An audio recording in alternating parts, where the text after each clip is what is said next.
Audio Jungle.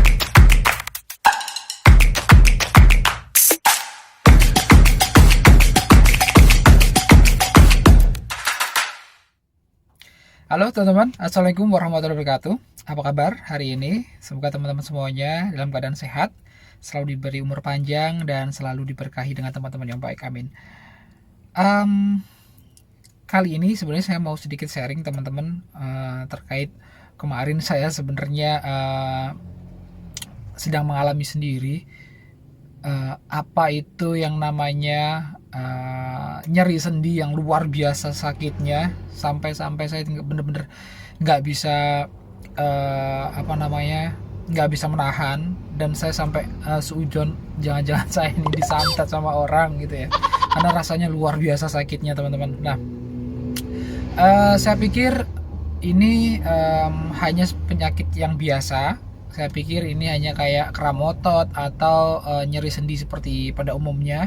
Tetapi saya pikir-pikir lagi, saya nggak pernah beraktivitas yang berat atau yang membuat otot saya ini menjadi kram. Nah, saya nggak pernah nge-gym untuk beberapa bulan terakhir ini. Saya nggak pernah berolahraga, saya nggak pernah angkat-angkat berat. Nah, itu juga akan jadi pertanyaan buat saya. Kenapa saya sampai nyeri seperti ini gitu. Terus ada temen yang bilang katanya ini kayak saraf kecepit. Oke. Saya cari nih tukang pijet saraf gitu ya. Nah, kebetulan cece saya itu langganan sama ibu ini. Sudah 36 tahun ibu ini, seperti yang saya video yang kemarin, sudah 36 tahun ibu ini sudah berkecimpung di pijet urat dan sebagainya. Katanya beliau ini bilang di kaki saya ini kayaknya kayak masuk angin, tapi di tulang. Waduh, kok bisa ya gitu. Ini di bagian ototnya ini ada angin, Mas. Ini kayaknya kayak masuk angin gitu. Oh, saya iyain aja karena memang kita kan nggak tahu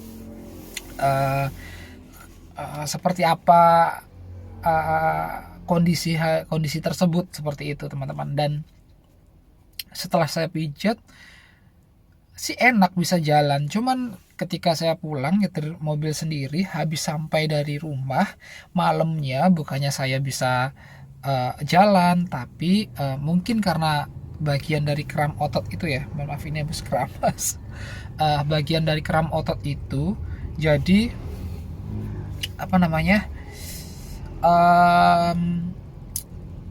kaki malah lebih parah gitu. Saya telepon sama ibunya, memang kondisi seperti ini, saya tidak menyalahkan, tapi memang kondisinya seperti ini gitu. Nah, saya telepon, saya mau datang ke, sudah ini nggak kuat nih, nggak kuat banget nih, nggak kuat, saya mau ke rumah sakit kayaknya gitu. Cuma nggak pikir-pikir lagi, di semua rumah sakit banyak UGD yang bukan meminimalisir ya, di beberapa UGD itu bener-bener pokoknya protokol COVID berat banget lah. Dan saya kayaknya nggak mungkin saya harus ke rumah sakit gitu. Terus saya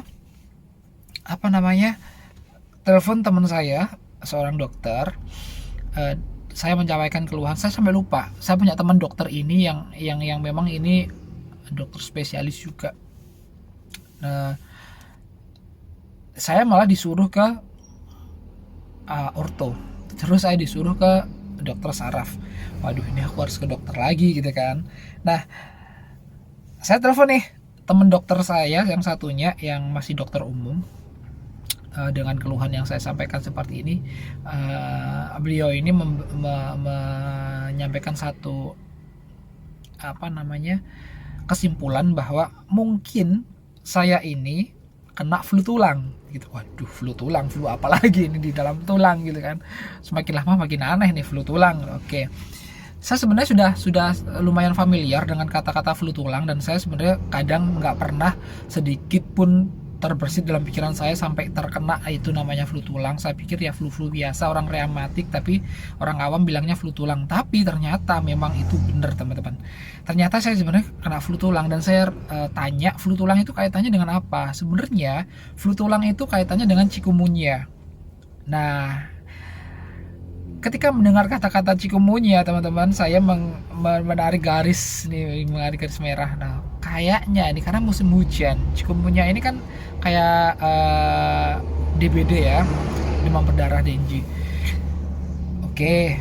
Dan memang di badan saya ada beberapa bintik-bintik merah karena memang habis digigit nyamuk gitu kan, atau saya digigit nyamuk pas pada waktu itu saya camping gitu. Saya mikir oke, mungkin ini bisa jadi karena DBD gitu.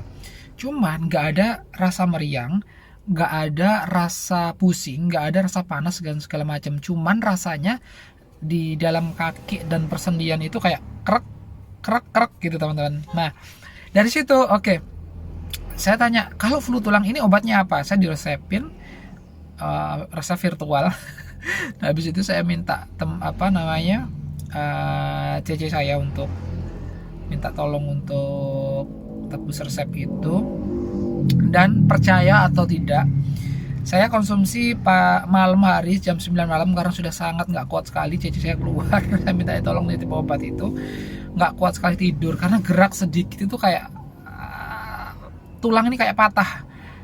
Jadi kayak tulang ini nggak nempel antara tulang satu sama tulang lainnya. Ketika kaki saya ini mau menginjakkan kaki, rasanya itu kayak antara kedua tulang ini cerai, saling berbenturan. Nah, dari situ aduh ya Allah sakit banget gitu. Saya telepon Cece, saya kan saya di rumah belakang, Cece di rumah depan. Cece keluar ambil obat, saya minum sekali, jeda 2 jam, aduh ya Allah, alhamdulillah saya bisa tidur nyenyak sampai pagi. Dan percaya atau tidak, paginya setelah saya bangun tidur teman-teman, setelah saya bangun tidur rasanya itu kayak nggak rasa sakit sama sekali. Tiba-tiba saya bisa jalan, saya bisa seperti sedia kala, bisa naik tangga segala macam, bisa lari. Cuman memang ada sedikit kerasa di sendi-sendi itu masih ada kayak cengkring-cengkring gitu. Saya telepon nih sama teman saya dokter, bang ini kondisinya gini-gini. Oh nggak apa-apa Her, berarti itu bener, kayaknya kamu kena virus. Virus itu memang menyerang tulang, kaitannya dengan DBD. DBD ini dan kaitannya dengan Cikumunya, karena Cikumunya itu ya yang diserang saraf gitu kan. Yang diserang adalah tulangnya, nggak bisa jalan dan nggak bisa gerak, sakit banget. Nah dari situ baru 2 hari kemudian saya ngerasa yang namanya badan itu meriang, yang badan itu rasanya panas, badan itu rasanya sakit semua. Dan memang benar kalau flu tulang atau kaitannya dengan Cikumunya itu sedikit banyak seperti itu gitu.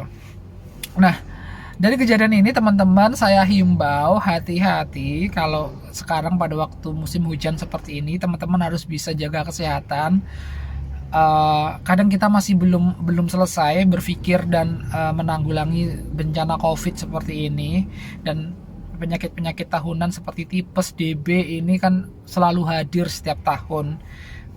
Nah, jadi buat teman-teman semuanya yang punya anak kecil, ini dihimbau harus lebih hati-hati karena DBD sama tifus itu memang lebih mudah menyerang anak kecil, kan? Dan kita harus benar-benar bisa jaga kesehatan, minum vitamin, benar-benar genangan air harus benar-benar diperhatikan teman-teman. Jangan sampai terlena karena kita terlalu fokus dengan COVID, tapi dengan penyakit-penyakit yang lain, yang penyakit tahunan karena faktor hujan, turun hujan seperti ini, jadi terlupakan seperti itu. Dan ini sudah saya rasakan sendiri, sakitnya minta ampun. Nah, jadi buat teman-teman yang mulai sekarang yang kerasa sendinya, kerasa sendi lutut, sendi belakang, sendi tulang kemaluan, sendi engsel dan sebagainya, kalau memang rasanya udah kerasa kayak krek-krek, rasanya nyeri segala macam, konsultasi ke dokter. Meskipun nggak datang langsung ke dokter, bisa by phone segala macam. Pastikan bahwa kondisi kesehatan teman-teman bisa segera teratasi, jangan seperti saya, karena sangat-sangat mengabaikan gitu. Karena kata teman saya yang dokter ini, penyakit ini sebenarnya setelah sembuh seperti ini 2 hari 3 hari kemudian akan kerasa demam. Habis itu rasanya 1 sampai 2 bulan itu masih ada efeknya teman-teman, masih ada efek sakit, ada masih efek nyeri dan sebagainya. Dan biasanya orang yang pernah kena chikungunya itu seumur hidup akan kebal dengan virus chikungunya. Bisa dibilang chikungunya itu sekali dalam seumur hidup. Semoga aja ini cuma sekali juga dalam perjalanan hidup saya, karena aduh sakitnya minta ampun. Lebih baik saya sunat berkali-kali ya daripada saya harus sakit seperti ini. Jadi itu teman-teman ya, saya mau sharing aja seperti itu. Jadi saya kemarin bener-bener rasanya sakit sekali, dan ini juga nyerang ke imun saya, padahal saya sudah konsumsi obat yang saya yang saya jual itu memang sudah bagus, tetapi memang kaitannya dengan tulang, ada virus yang lain, saya kalah. pertahanan antibodi saya kalah. Dan mungkin itu teman-teman yang bisa saya sharingkan pada kesempatan hari ini. Saya harap teman-teman jaga kesehatan ya. Ini akhir tahun, banyak bencana, banyak kejadian-kejadian yang tidak kita harapkan. Jadi buat teman-teman semuanya harus mawas diri, harus waspada. Mungkin kita tidak harus euforia karena pergantian tahun. Mungkin kita banyak berdoa dan berikhtiar di rumah. Semoga tahun 2021 selalu diberkahi dengan kebaikan, diberkahi dengan kesehatan, umur panjang, rezeki yang barokah seperti itu. Oke teman-teman, terima kasih banyak buat teman-teman semuanya. Saat ini saya mau jalan ke beberapa apotik, saya mau memasukkan obat saya. Jadi itu saja yang bisa saya sampaikan. Terima kasih buat teman-teman yang sudah selalu mengikuti video-video saya, sudah selalu like, komen, dan share. Dan yang belum subscribe, saya harap teman-teman bisa subscribe biar saya lebih semangat untuk bikin konten. Mungkin itu saja, saya pamit. Wassalamualaikum warahmatullahi wabarakatuh. Kita ketemu di video berikutnya. Dadah.